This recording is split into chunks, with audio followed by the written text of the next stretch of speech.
ఓం సమర్థ సద్గురు శ్రీ సాయినాథాయ నమః. శ్రీ సాయి లీలామృతము అధ్యాయము 13లోని సాయి సంప్రదాయము గురించి ఈ వీడియోలో తెలుసుకుందాం. ఇహపర శ్రేయస్సు చేకూర్చే జీవిత విధానమే ధర్మం. సృష్టి మానవుల తత్వం మెరిగిన మహనీయులు అన్ని దేశాలకు తగిన ధర్మం బోధించారు. ప్రకృతిలో ప్రతిదానికి వృద్ధి, క్షయము, పునరుద్ధరణ సహజమైనట్లే ధర్మానికి కూడా సహజం. కాలక్రమేణా ధర్మములో మూఢాచారాలు చోటు చేసుకునడం వల్ల మతద్వేషాలు ఏర్పడ్డాయి. అందుకే ప్రతి యుగంలోనే అలాగే ఈ యుగంలో కూడా నిజమైన ఆధ్యాత్మిక ధర్మం తెలిపి మూఢాచారాలు తొలగించడానికి బాబా అవతరించారు.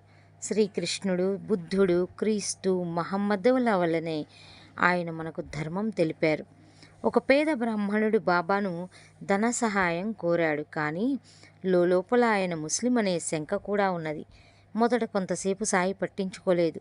కానీ చివరికి ఒక కాగితపు పొట్లమిచ్చి, దీనిని ఇంటికి తీసుకుపోయి నువ్వు బిడ్డలు తినండి, దారిలో విప్పి చూడవద్దు అన్నారు బాబా. అతడు తన ఊరికి బయలుదేరాడు. పోను పోను కుతూహలం ఎక్కువై చివరికి ఒక కాలువ గట్టు చేరి ఆ పొట్లం విప్పి చూచాడు. అందులో పొట్టేలు మాంసమున్నది. వెంటనే దానిని కాలువలో పారేశాడు. నీటికి తగలగానే ఆ మాంసం బంగారంగా మారి చూస్తుండగా మునిగిపోయింది. అతడు నిరాశగా తన పై పంచ ఆ కాలువలో పిండుకున్నాడు. అప్పుడు అందులో ఒక సన్నని బంగారు పోగు కనిపించింది. సద్గురువు యొక్క వేషభాషలు పట్టించుకోక ఆయనను విశ్వసించిన వాడే కృతార్థుడవుతాడు. నిత్య జీవితములో మనోనిగ్రహం సాధించిన వారికి మాత్రమే ఉపవాసం ఇంద్రియ నిగ్రహం సాధించడానికి పనికొస్తుంది. మిగిలిన వారికి ఉపవసించినప్పుడు రుచుల మీదకు మనస్సు పోతుంది కనుక వ్యర్థమే కాక అనర్థం కూడా. అందుకే సాయి తన భక్తులను ఉపవసించనిచ్చేవారు కాదు. ఒకరోజు దాదా కేల్కర్తో ఆయన, ఇప్పుడు సిమోగా పండుగలు కదా, బిడ్డలను ఉపవసించనివ్వము అన్నారు. ఆయన మాటలు ఎవ్వరికీ అర్థం కాలేదు. కొద్దిసేపట్లో శ్రీమతి గోఖలే షిరిడీ చేరి కేల్కర్ ఇంట్లో సామాను పెట్టి మసీదు చేరింది. అప్పుడు సాయి నెమ్మదిగా, ఈ ఉపవాసము తపవాసము ఎందుకు? దాదా కేల్కర్ ఇంటికి వెళ్ళి పోళీలు చేసి మనం తినాలి, దాదాకు అతని బిడ్డలకు పెట్టాలి అన్నారు. సరిగ్గా అదే సమయంలో కేల్కర్ భార్య బహిష్టు అయింది. ఇంట్లో వంట చేసేవారెవరూ లేరు కనుక శ్రీమతి గోఖలేనే ఆ ఇంట్లో వంట చేసి ఆ కుటుంబానికి పెట్టి తినవలసి వచ్చింది. నిజానికి ఆమె మొదట షిరిడీ వెళ్ళి సాయి సన్నిధిలో 3 రోజులు ఉపవసించాలనుకున్నదట. ఒకసారి దీక్షిత్ యావజ్జీవితము రాత్రి ఉపవసించాలని నిశ్చయించుకున్నాడు. నాటి సాయంత్రం అతడు మసీదు చేరగానే సాయి, రాత్రి భోజనానికి ఏమి చేయిస్తావు అన్నారు. మీరేది చేయించమంటే అది అన్నాడు దీక్షిత్. మామూలే, రొట్టెలు కూర చేయించి అక్కడే నైవేద్యం పెట్టి నీవు తిను అన్నారు బాబా. బాబా, ఈరోజు అలాగే చేస్తాను, రేపటి నుంచి నేను రాత్రి భోజనం చేయను అన్నాడు దీక్షిత్. బాబా అప్పుడేమీ మాట్లాడలేదు. కానీ రోజు సాయంత్రం అలానే హెచ్చరిస్తున్నారు. అంతటితో ఆ నియమం మానుకున్నాడు దీక్షిత్. ఒకరోజు అందరూ ఆరతికి మసీదుకి వెళ్ళినప్పుడు బల్వంత్ నాచినేను వెళ్ళి భోజనం చేయమన్నారు బాబా. ఆ రోజు ఏకాదశి. సాటి భక్తులిద్దరూ ఉపవసిస్తుంటే తాను తినడం బాగుండదు అని అతడు ఆ రోజు భోజనం చెయ్యను అన్నాడు. నిజానికి అతడెన్నడూ ఉపవసించడు. బాబా అతని సహచరులను చూపి, వీరు పిచ్చివాళ్ళు, నీవైనా వాడాకుపోయి భోజనం చేసిరా అన్నారు. వంటవాడు చికాకు పడి, ఆరతి అయితే గాని భోజనం పెట్టనన్నాడు. నాచినే మసీదు చేరగానే, భోజనం చేశావా అన్నారు బాబా. అతడు జరిగింది చెప్పక, ఆరతి అయ్యాక తింటాను అన్నాడు. బాబా పట్టుదలగా, భోజనం అయ్యాకనే ఆరతి జరుగుతుంది అన్నారు. వంటవాడు వడ్డించక తప్పలేదు. భోజనం తర్వాత నాచినే చేత తాంబూలం తినిపించారు బాబా.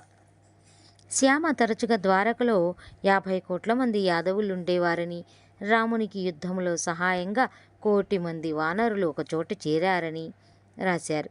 అది నిజమేనా అని అడిగితే అందుకు బాబా, నిజమే, రాముడు, కృష్ణుడు అవతరించింది కూడా నిజమే.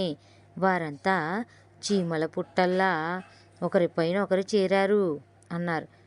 అతడు చూచినట్లే చెబుతున్నారే అంటే వెంటనే బాబా, అవును చూచాను. నాకు నీకు ఎన్నో జన్మలు గడిచాయి. నాకన్నీ గుర్తున్నాయి. నీకు లేవు. ఇప్పుడు ఎలా ఉన్నానో అప్పుడు అలానే ఉన్నాను అన్నారు. మరోసారి ఇతడే బ్రహ్మలోకం మొదలైనవి ఉంటే తనకు చూపమని పట్టుబట్టాడు. భగవంతుని ముందు అవి అల్పాలని, అశాశ్వతములని, వాటిని పట్టించుకోవద్దని చెప్పిన అతడు వినలేదు. బాబా అతనిని కళ్ళు మూసుకోమన్నారు. అతనికి ఆయా లోకాలు కనిపిస్తుంటే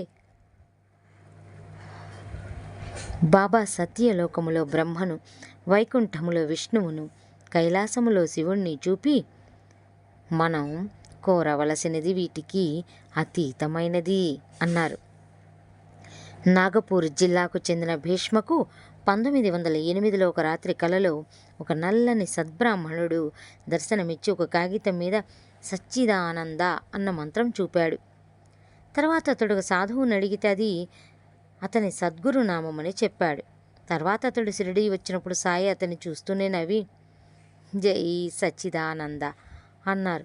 అతను ఆశ్చర్యపోయి తనకు స్వప్న దర్శనమిచ్చిన గురువు వారేనేమో అనుకున్నాడు. కానీ వారు వైష్ణవులు, సాయి ముస్లిం కదా అని శంకించాడు. ఒకరోజు సాయి, మేమే సర్వత్రా సంచరిస్తున్నాము. బొంబాయి, పూణే, నాగపూర్ మొదలైన ప్రదేశాలన్నీ రామమయమే. తెలిసిందా మిత్రమా, నీవు 5 లడ్డూలు ఇవ్వాలి అన్నారు. మరురోజు తెల్లవారగానే అతని హృదయములో కవిత పెళ్ళుబికి వెంటనే 2 పాటలు వ్రాశాడు. కానీ ఆపై ఒక్కటి కూడా నడవలేదు. వాటిని సమర్పించగానే సాయి అతనిని పాడి వినిపించమన్నారు. అతడు పాడాక అతని తలపై చేయి పెట్టి ఆశీర్వదించారు. అతనికి మళ్ళీ స్ఫూర్తి కలిగి మరి 3 పాటలు రాసి ఆయనకి వినిపించాడు. అవే మొదటి షిరిడీ హారతులు.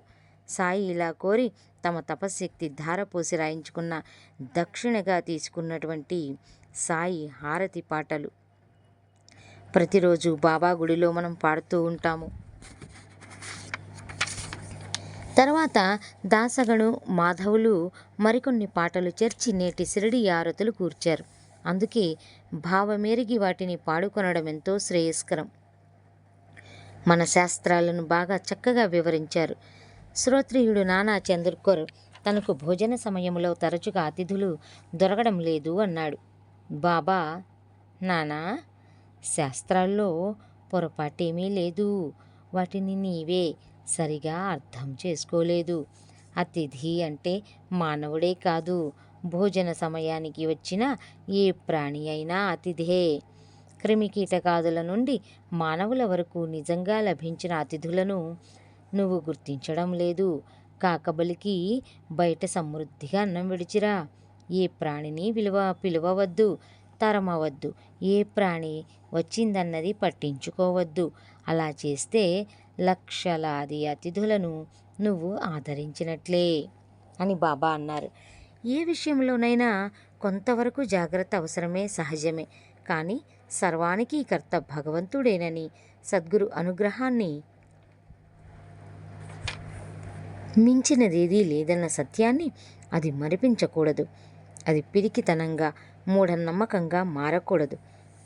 ఒకప్పుడు షిరిడీ పరిసరాలలో కలరా వ్యాపించింది. పక్క గ్రామాలతో సంబంధం లేకుండా ఆ గ్రామస్తులు జాగ్రత్త పడ్డారు. మంచిదే.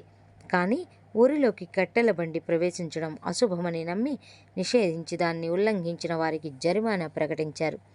ఇంతలో ఆ ఊరు సమీపించిన కట్టెల బండిని సాయియే పిలిచి మసీదులో ధునికి కట్టెలు వేయించారు. ఎవరూ ఆయనకి ఎదురు చెప్పలేదు. ధర్మం ఉల్లంఘించమని సద్గురువెన్నడూ చెప్పడు. మనకు ధర్మ సూక్ష్మం అర్థం కాక అలా అనిపించవచ్చు, అంతే.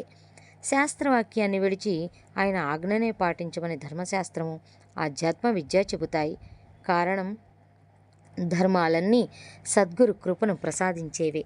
అయితే ఆయన యందు దృఢ విశ్వాసం ఉన్నవారికే ఉత్తమ ఫలితం లభిస్తుంది. సద్గురువుని తాము పూర్ణంగా విశ్వసించామని భ్రమించి ఆయన తమను కరుణించలేదని భక్తులు వాపోతూ ఉంటారు. అందుకని అప్పుడప్పుడు సద్గురువు వారి విశ్వాసం ఎంతటితో వారికి నిరూపిస్తూ ఉంటారు. ఒకరోజు ఒక కృషించిన ముసలి మేక మసీదులోకి వచ్చింది. బడే బాబాని పిలిచి, నీవు ఆ మేకనొక్క దెబ్బతో నరుకు అన్నారు సాయి. అది తన వల్ల కాదని చెప్పి అక్కడి నుండి వెళ్ళిపోయాడు బడే బాబా. శ్యామను పిలిచి, రాధాకృష్ణ ఆయన నుండి కత్తి తెచ్చి ఆ మేకని నరుకు అన్నారు సాయి. ఆమె మొదట తెలియక కత్తి పంపింది, కానీ ఎందుకో తెలిసి తిరిగి తెప్పించుకున్నది. శ్యామ కూడా వేరొక కత్తి తెస్తానని వెళ్ళి తిరిగి రాలేదు. సాయి అలానే దీక్షితును ఆజ్ఞాపించారు. అతడు కత్తి తెచ్చాడు, కానీ సాయి కేవలం తన భక్తిని పరీక్షిస్తున్నారని తలచి వెనకాడుతుంటే మేకను నరకమని ఆజ్ఞాపించారు. సరిగ్గా అతను నరకబోయే సమయానికి వారించి, దాన్ని విడిచిపెట్టు, నేనే చంపుతాను, కానీ మసీదులో కాదు అన్నారు సాయి. ఆ మేక కొన్ని అడుగులు బయటకు నడిచి చచ్చి క్రింద పడింది. దాదా కేల్కర్ ఆచారపరుడు. ఒకప్పుడు అతనికి పైకమిచ్చి మాంసం తెమ్మన్నారు బాబా. ఆ సద్బ్రాహ్మణుడు నిస్సంకోచంగా బయలుదేరాడు. అప్పుడు సాయి అతన్ని వారించి మరెవ్వరినైనా పంపమన్నాడు. తర్వాత అసలు మాంసమే అవసరం లేదన్నారు. మరొకప్పుడు ఆయన వంట చేస్తూ అతన్ని పిలిచి, మాంసపు పలావ్ ఎలా ఉన్నదో చూడు అన్నారు. అతడు చూడకుండానే బాగానే ఉన్నది అన్నాడు.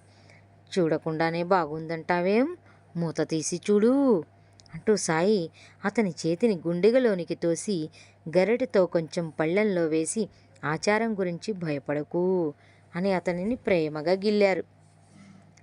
ఇటువంటి విషయాల్లో సాయి ముస్లిం భక్తులను కూడా విడిచిపెట్టలేదు.